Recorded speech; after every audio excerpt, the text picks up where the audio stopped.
Compared to some other shows on Nickelodeon, Zoey 101 tended to have some pretty tame plots. Like on Drake and Josh, they were getting stranded on a helicopter with no parachutes. If we don't get help, we are gonna become part of the ground! Or running over Oprah with their car. Watch it, watch it!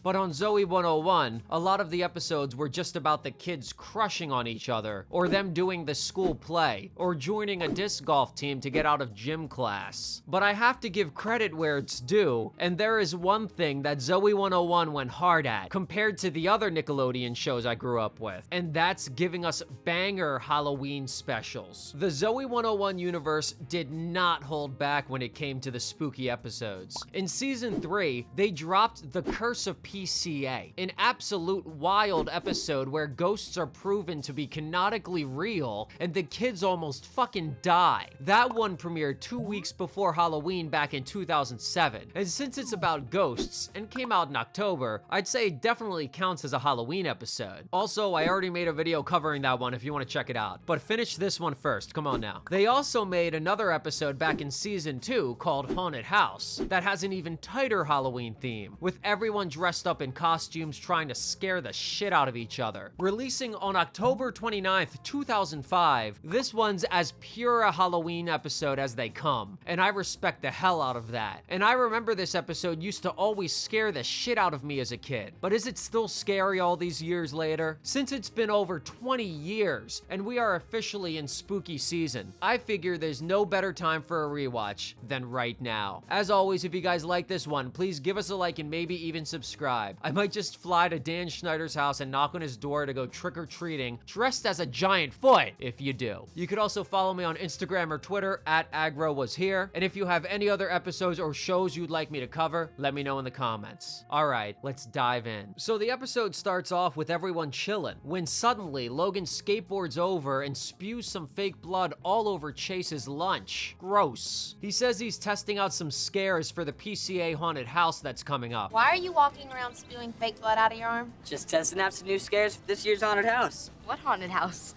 Oh, see, every Halloween, the upper school does a haunted house for the lower school.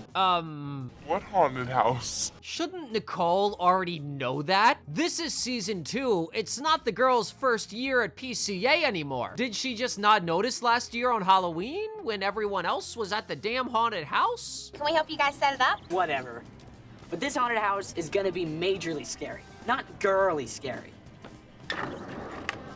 Logan is honestly hilarious. What, does he think the girls are gonna decorate the haunted house with unicorns and rainbows? They know it's Halloween. Some random foreigners wander over speaking French, and the kids don't know what the hell they're saying. And fun fact, in the French version of this episode, they changed it to Spanish instead. And another fun fact, that Frenchman is actually played by the same actor who portrays Tori's cuck of a father, Mr. Vega on Victorious. Which is kind of funny he's in this episode, because this is the only episode in the entire series since her introduction that Lola, aka Victoria Justice, does not appear. She's just straight up not in this episode, and it's never explained why. French Mr. Vega helps himself to a bite of Chase's blood-covered French fries. Gross. Also, I literally thought this was gonna poison and kill him, but I looked it up and most fake blood is edible. I guess there you go. Also, why are the French portrayed as having no manners to the point that they're stealing food off a random kid's plate? Dan Schneider goddamn hates the French. They're gonna fly us overseas.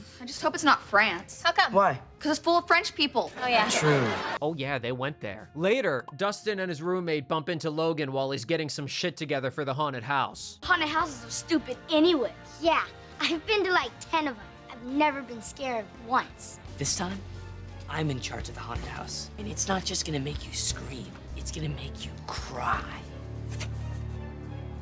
I know we're supposed to think Logan's the jerk here, but let's be real, Dustin pretty much just challenged him directly. Wah, haunted houses aren't scary, they're lame. So Logan goes, oh yeah? Well, mine's gonna be fucking scary, you little bitch. And honestly, Dustin shouldn't be writing checks his ass can't cash. Just saying. Zoey and Nicole bump into their teacher. You know, the same teacher from the time capsule episode. And he compliments both their costumes. So they decide to repay the favor by roasting the absolute shit out of him. Hey, love your costume too? Yeah.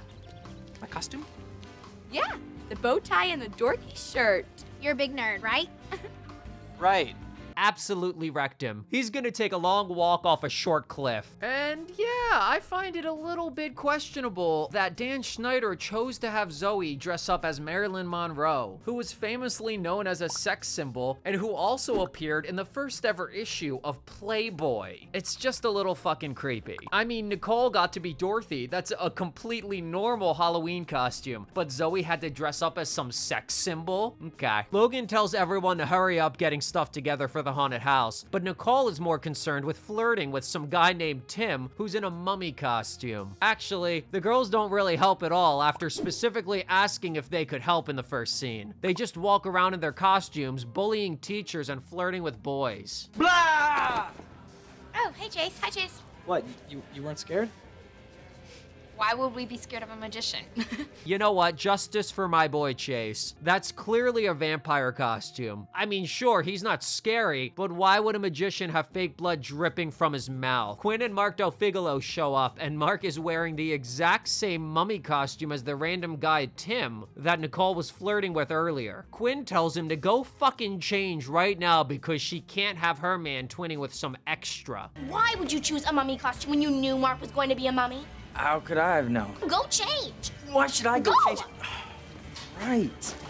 Man, I'm really sorry this happened. Quinn then decides to suffocate Mark by using a super glue to cover his entire face and mouth completely with the mummy bandages. Zero concern for his ability to breathe, and what if bro has to take a waz or something? Quinn is a savage. Nicole sees Mark, and of course, thinks it's Tim, the boy she was crushing on, and she's in hot pursuit. Meanwhile, Michael waits for the delivery of more Halloween decorations while in full costume and bloody makeup. Where's the delivery truck?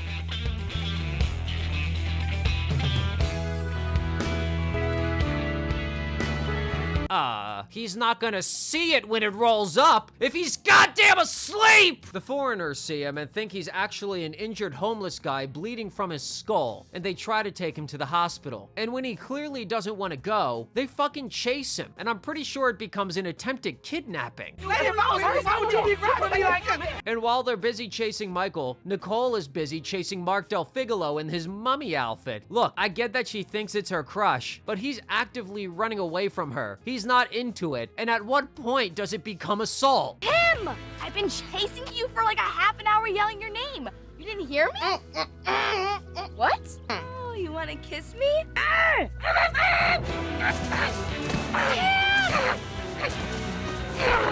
And there he goes, tumbling in the wind. Brother looks like he was in the cheese race or something. Completely hilarious how he turns into a full-grown man in this shot as a stunt double, by the way. One of the best and most memorable moments in this episode. Cut to all the little kids lined up for Logan's haunted house. Chase tries to scare them, but they all think he's a magician. But they are scared of Logan's tunnel of doom he set up. Some people might call my asshole a tunnel of doom, if you know what I'm saying. And to be fair, it does sound pretty spooky with all the screams and evil laughter sound effects. Don't you scare them too much. Relax. Logan's right, though. It's a haunted house. It's supposed to be scary, that's the whole point. Zoey should relax. And this part always freaked me out as a kid. While they're in the tunnel, a creepy voice starts calling out Jack's name. Dustin's roommate, of course. And when all the kids run out screaming, they realize that Jack has actually disappeared. Everyone freaks out wondering where the hell the kids disappeared to. And I can't help but notice Logan has a little guy liner on. Yeah. Dustin goes back in the tunnel of doom looking for his friend and finds the hat he was wearing all burnt up. Pretty spooky. The power suddenly goes out and Zoey realizes the door is locked. Then suddenly, Jack pops up on the TV. Help me! Dude, where are you? Back with Michael, he finally manages to ditch the foreigners and escape into a lounge. Crazy French people. But those stalkers find him again pretty much right away. Don't they have anything better to be doing? Their car is just sitting on the side of a road right now. Tori's dad drinks from Michael's used Blix cup, which, why, man? There's a stack of empty cups right there next to the open fountain that doesn't even appear to cost money to use. Just why? Back at the haunted house, the creepy voice starts calling out Dustin's name this time. What are those lights?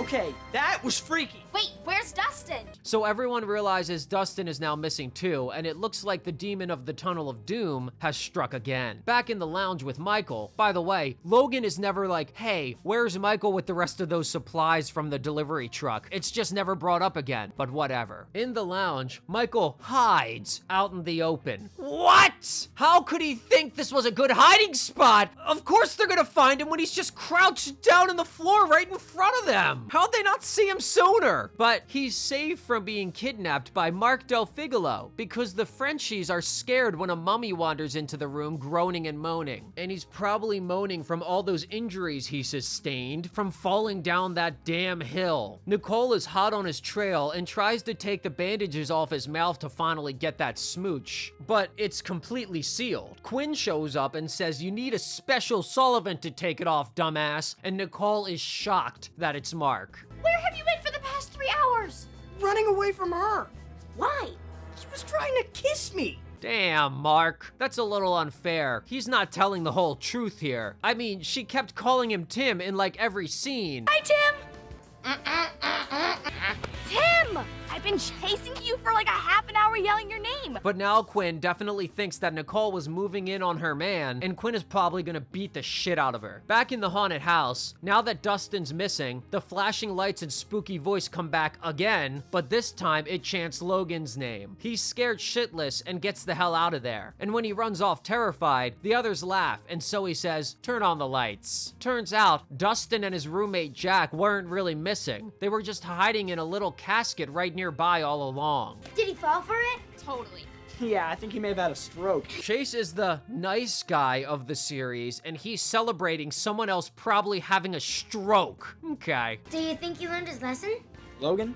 I doubt it.